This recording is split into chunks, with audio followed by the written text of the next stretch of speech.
puji, kita muliakan Tuhan. Mari kita sujud, mengagungkan kuasa-Nya, besarkan nama-Nya di kerajaan-Nya. Kasih setia-Nya abadi dan tetap sampai selamanya. Haleluya, sampai selamanya. Haleluya, sorak-sorai jagat raya, soraklah isi dunia, puji haleluya.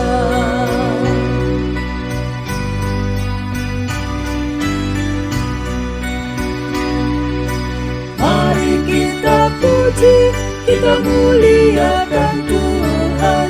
Janganlah lupakan berkat dan anugerah-Nya sepanjang hidupmu. Bersyukurlah terus, jadilah kau berkat bagi sesamamu. Pimpinannya tetap, haleluya. Pimpinannya tetap, haleluya. Sorak-sorai jagat raya, soraklah isi dunia, puji haleluya.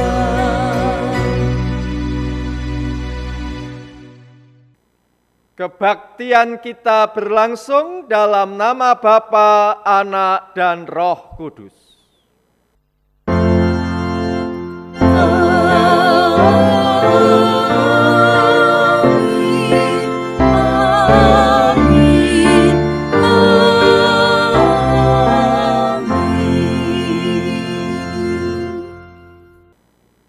Tuhan beserta saudara.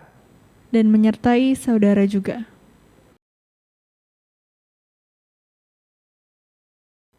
Saudara-saudara, tema kebaktian minggu pada hari ini yaitu mengelola kekuasaan dalam keluarga.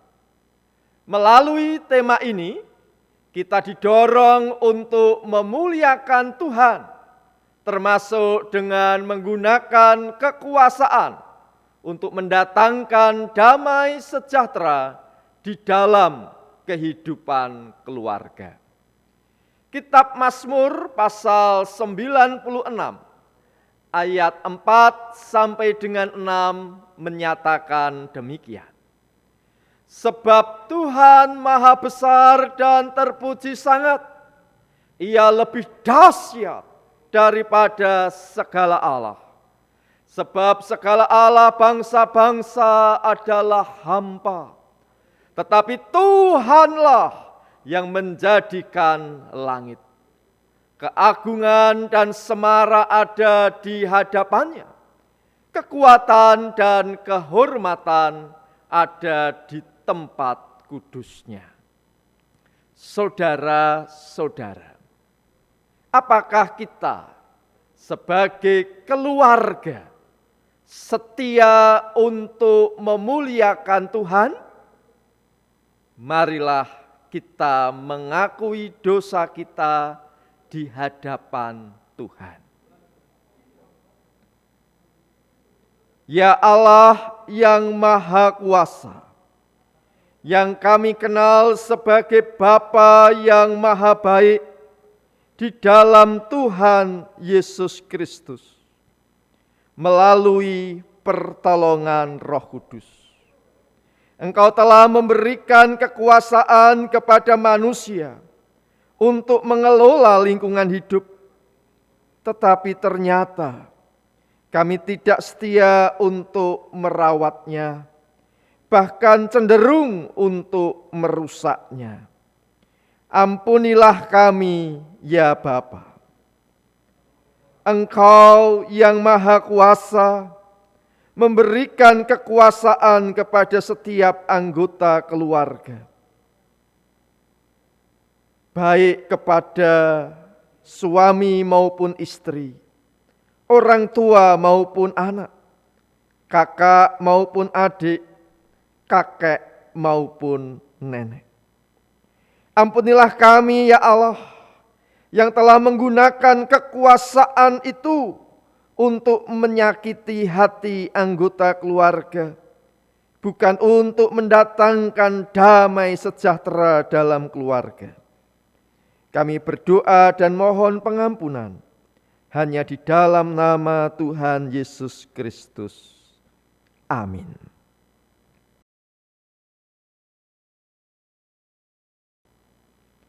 Kepada kita yang telah mengaku dosa dan sungguh-sungguh bertobat, dengarkanlah berita anugerah dari Amsal 16 ayat 6 demikian.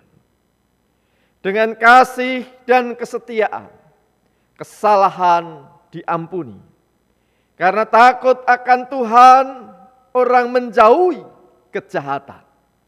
Demikianlah berita anugerah dari Tuhan. Syukur kepada Allah.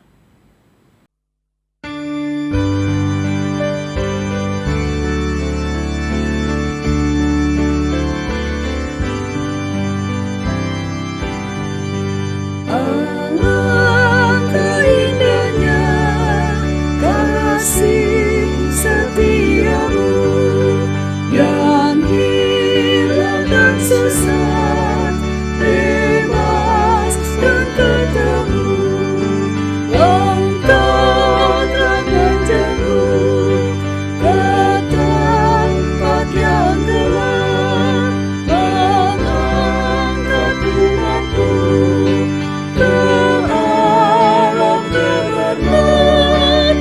Alangkah indahnya kasih setiamu, Engkau telah berkenan tinggal bersamaku.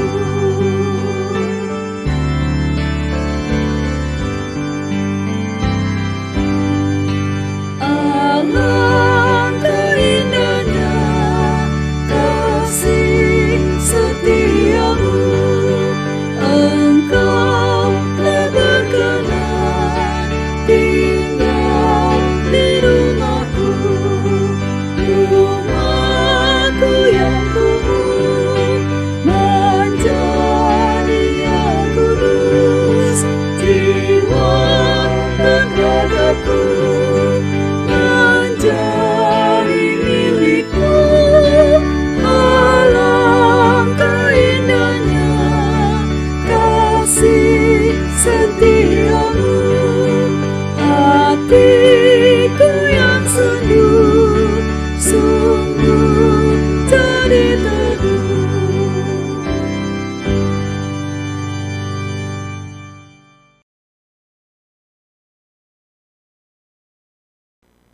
Marilah kita berdoa. Bapa kami yang di surga, bersabdalah kepada kami, seluruh anggota keluarga. Berfirmanlah kepada kami untuk mengoreksi, menegur, meneguhkan, dan menghibur seluruh anggota keluarga. Ya Roh Kudus, tolonglah kami untuk dapat melakukan firman Tuhan di dalam kehidupan ini, termasuk di dalam keluarga. Kami berdoa di dalam nama Tuhan Yesus Kristus. Amin. Bacaan Alkitab menurut Injil Matius pasal 22 ayat 15 sampai dengan 22. Kemudian pergilah orang-orang Farisi. Mereka berunding bagaimana mereka dapat menjerat Yesus dengan suatu pertanyaan. Mereka menyuruh murid-murid mereka bersama-sama orang-orang Herodian bertanya kepadanya, "Guru, kami tahu Engkau adalah seorang yang jujur dan dengan jujur mengajar jalan Allah dan engkau tidak takut kepada siapapun juga, sebab engkau tidak mencari muka. Katakanlah kepada kami pendapatmu, apakah diperbolehkan membayar pajak kepada kaisar atau tidak? Tetapi Yesus mengetahui kejahatan hati mereka itu, lalu berkata, "Mengapa kamu mencobai aku, hai orang-orang munafik? Tunjukkanlah kepadaku mata uang untuk pajak itu." Mereka membawa suatu dinar kepadanya. Maka ia bertanya kepada mereka, "Gambar dan tulisan siapakah ini?" Jawab mereka, "Gambar dan tulisan kaisar." Lalu kata Yesus kepada mereka, "Berikanlah kepada kaisar apa yang wajib kamu berikan kepada kaisar, dan kepada Allah apa yang wajib kamu berikan kepada Allah." Mendengar itu, heranlah mereka dan meninggalkan Yesus lalu pergi. Demikianlah Injil Yesus Kristus. Yang berbahagia adalah mereka yang mendengarkan firman Allah dan yang memeliharanya. Haleluya.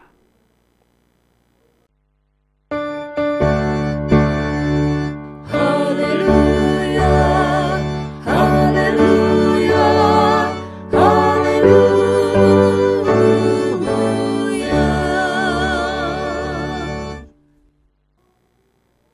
Saudara-saudara yang dikasihi oleh Tuhan, ada seorang laki-laki yang menggunakan kekuasaannya sebagai suami untuk melarang istrinya turut bekerja mencari nafkah.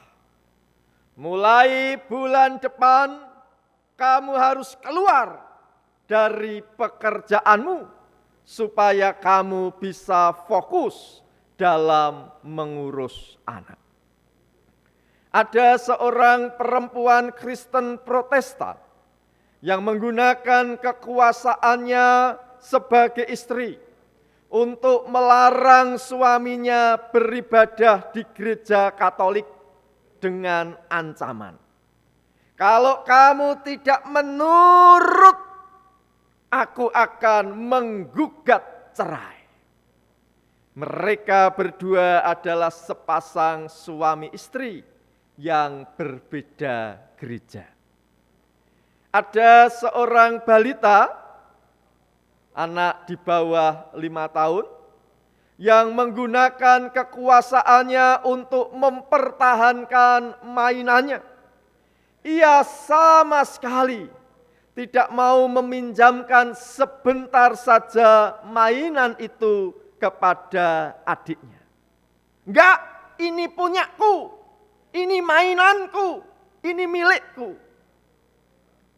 Itulah contoh nyata bahwa setiap anggota keluarga mempunyai kekuasaan. Bagaimana semestinya kita sebagai anggota keluarga dalam menggunakan kekuasaan?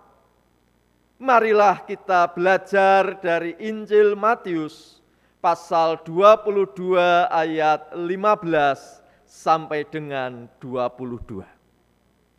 Saudara-saudara, pada saat itu orang-orang Farisi hendak menjerat Yesus dengan suatu pertanyaan.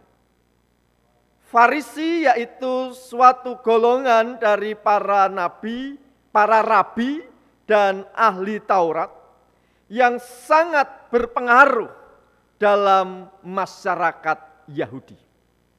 Mereka memegang teguh Taurat Musa dan adat istiadat nenek moyang. Seluruh hukum dan peraturan mereka taati secara mutlak. Yesus pernah menyembuhkan seorang yang mati sebelah tangannya dalam rumah ibadah pada hari Sabat. Maka sejak itulah orang-orang Farisi bersekongkol untuk membunuh Yesus. Matius 12 ayat 14. Orang-orang Farisi menyuruh murid-murid mereka bersama-sama dengan orang-orang Herodian untuk mengajukan pertanyaan kepada Yesus. Orang-orang Herodian adalah para anggota suatu partai Yahudi yang menghendaki agar keturunan Herodes Agung memerintah atas orang-orang Yahudi, bukan gubernur Romawi yang memerintah orang Yahudi. Orang-orang Farisi dan orang-orang Herodian meminta pendapat Yesus. Katakanlah kepada kami pendapatmu. Apakah diperbolehkan membayar pajak kepada kaisar atau tidak? Saudara-saudara, pajak merupakan hal yang sensitif, bahkan sangat sensitif di kalangan orang-orang Yahudi pada saat itu. Salah satu dampak penjajahan Romawi atas wilayah orang-orang Yahudi, yaitu pemungutan pajak yang ditambahkan di atas sistem persepuluhan yang diamanatkan oleh Taurat. Sistem persepuluhan yang dirancang bagi sebuah masyarakat pertanian mewajibkan para petani Yahudi untuk membayar berbagai macam pungutan yang masing-masing terdiri dari persentase tertentu dari produksi pertanian. Dan bila pungutan-pungutan itu dijumlahkan, ternyata bisa mencapai 20% setiap tahun.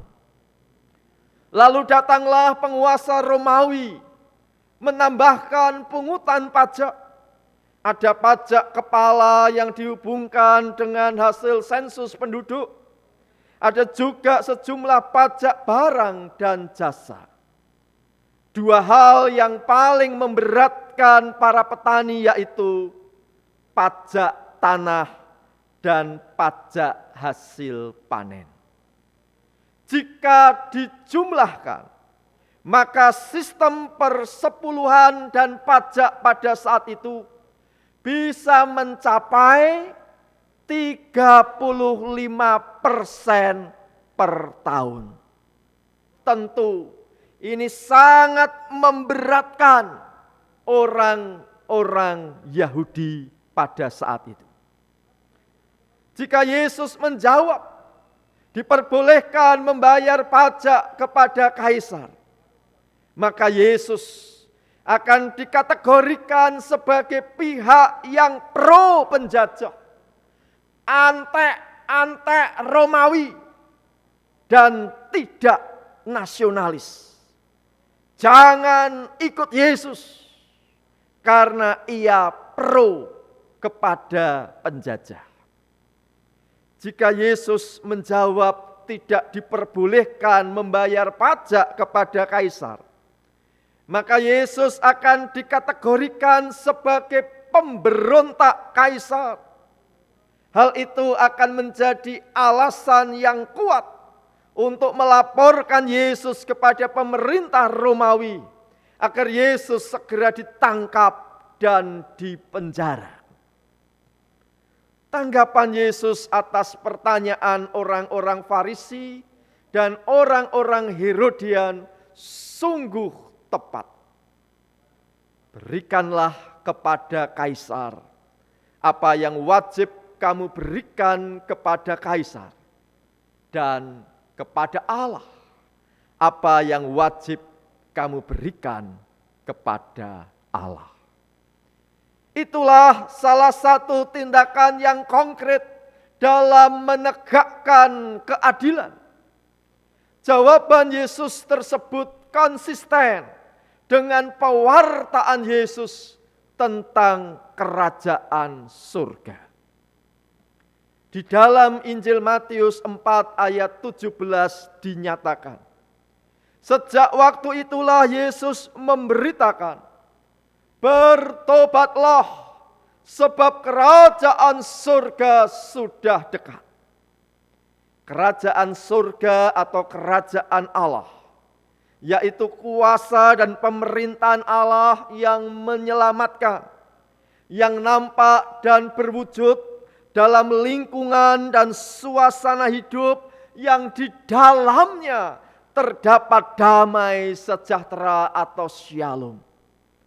Kasih dinyatakan, kebenaran dan keadilan ditegakkan, pemulihan dan pembaharuan hidup dilakukan. Apa wujud nyata menegakkan keadilan dalam kehidupan ini? Berikanlah kepada kaisar apa yang wajib kamu berikan kepada kaisar, dan kepada Allah apa yang wajib kamu berikan kepada Allah. Saudara-saudara yang dikasihi oleh Tuhan, tema kebaktian minggu pada saat ini yaitu mengelola kekuasaan dalam keluarga. Bagaimana kekuasaan dikelola agar damai sejahtera Allah sungguh nyata di dalam keluarga?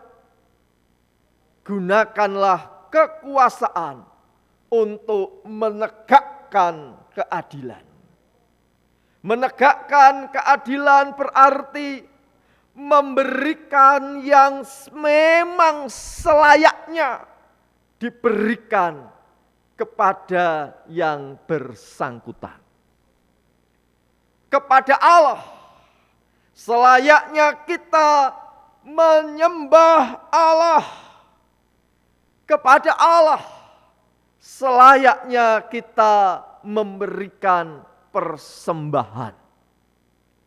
Kepada orang tua, selayaknya kita menghormati orang tua, bukan menyembah orang tua.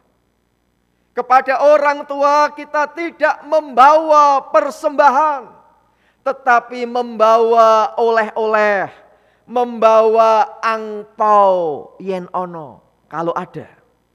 Kepada orang tua, kalau tidak ada angpau ya minimal dongo atau mendoakan mereka. Kepada anak, selayaknya kita memberi keteladanan, kita memelihara dan mendidik anak supaya menjadi pribadi yang dewasa. Kepada pasangan hidup, selayaknya kita mengasihinya pada waktu kelimpahan maupun kekurangan, pada waktu sehat maupun sakit, sampai kematian memisahkan kita. Saudara-saudara, setiap anggota keluarga mempunyai kekuasaan, itu benar. Namun janganlah dilupakan bahwa setiap anggota keluarga diberi anugerah oleh Allah di dalam Tuhan Yesus Kristus untuk masuk ke dalam kerajaan surga. Oleh karena itu, setiap anggota keluarga harus menggunakan kekuasaannya sebagai warga kerajaan surga. Kekuasaan digunakan untuk menegakkan keadilan, yaitu memberikan yang memang selayaknya diberikan kepada yang bersangkutan. Dengan demikian, setiap anggota keluarga akan mengalami damai sejahtera Allah. Amin. Saat hening bagi kita sekalian.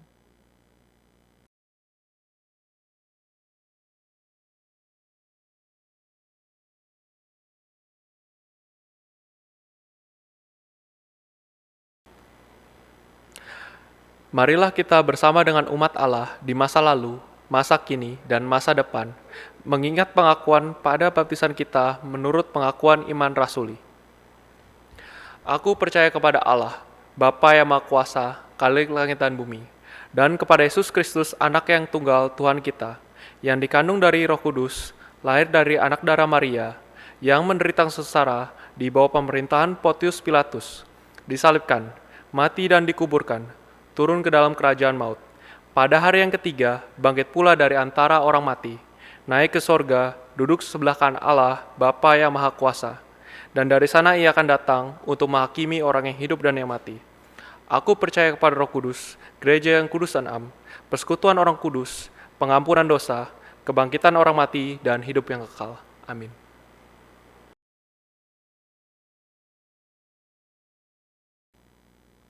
Marilah kita berdoa. Bapa kami yang di surga, kami berdoa bagi setiap pihak di muka bumi ini yang berupaya untuk mengatasi pandemi COVID-19. Sertailah kami, ya Allah. Kami berdoa bagi pemerintah dan rakyat Indonesia.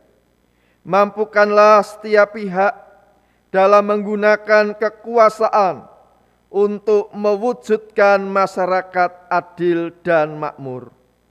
Tolonglah kami, ya Allah. Kami berdoa bagi gerejamu, termasuk bagi jemaat GKI Kelapa Cengkir. Tolonglah kami dalam menggunakan kekuasaan untuk mewujudkan nilai-nilai kerajaan Allah di dunia ini. Bimbinglah kami, ya Allah. Kami berdoa bagi setiap keluarga. Tuntunlah setiap anggota keluarga dalam menggunakan kekuasaan untuk menghadirkan damai sejahtera Allah di dalam keluarga. Mampukanlah kami, ya Allah. Kami berdoa bagi setiap orang yang sedang menghadapi persoalan, baik terkait dengan pernikahan, kesehatan, keuangan, pekerjaan, studi, dan rupa-rupa persoalan lainnya. Kami memohon, kuatkanlah kami, ya Allah.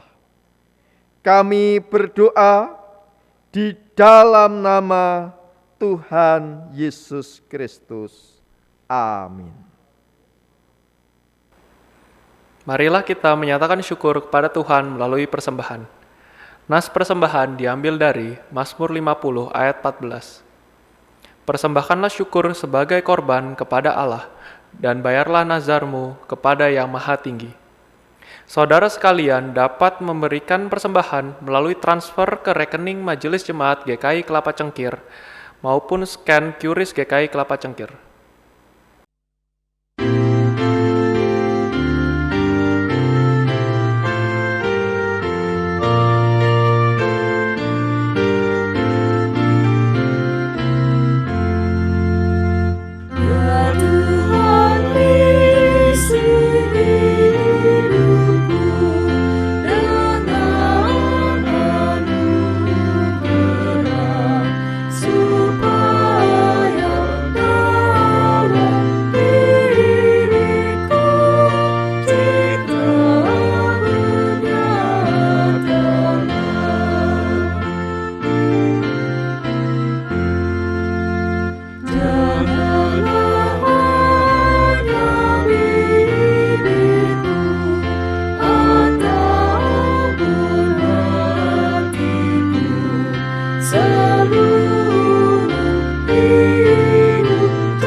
Marilah kita berdoa. Tuhan Allah yang bertata dalam kerajaan surga, terima kasih ya Tuhan atas segala berkat-Mu yang telah Kau limpahkan kepada kami, khususnya di masa pandemi ini. Berkatilah ya Tuhan persembahan kami ini agar dapat menjadi berkat bagi orang banyak, serta memperluas kerajaan-Mu di muka bumi ini. Terima kasih ya Tuhan, di dalam nama Tuhan Yesus kami telah berdoa dan mengucap syukur. Amin.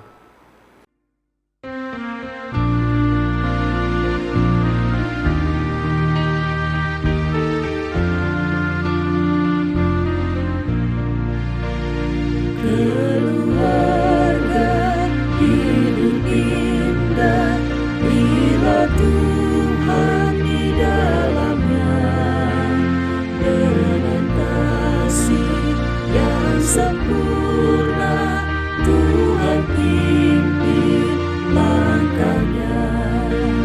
Terima kasih padamu Tuhan, Kau bimbing kami selamanya.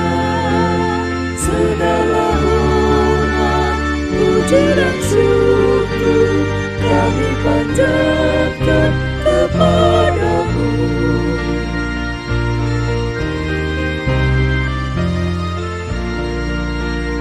Keluarga hidup indah bila Tuhan pemimpinnya, dalam suka, dalam duka, kita dalam tangannya. Terima kasih padamu Tuhan, Kau bimbing kami selamanya. Segala hormat, puji dan syukur kami panjatkan kepadamu. Saudara-saudara, jadilah saksi Kristus yang menggunakan kekuasaan untuk mendatangkan damai sejahtera Allah. Syukur kepada Allah. Kasih Allah mengiringi engkau, kuasa Allah melindungi engkau, damai sejahtera Allah melingkupi engkau. Allah Bapa, Anak, dan Roh Kudus senantiasa memberkati dan menyertai engkau sekalian. Amin.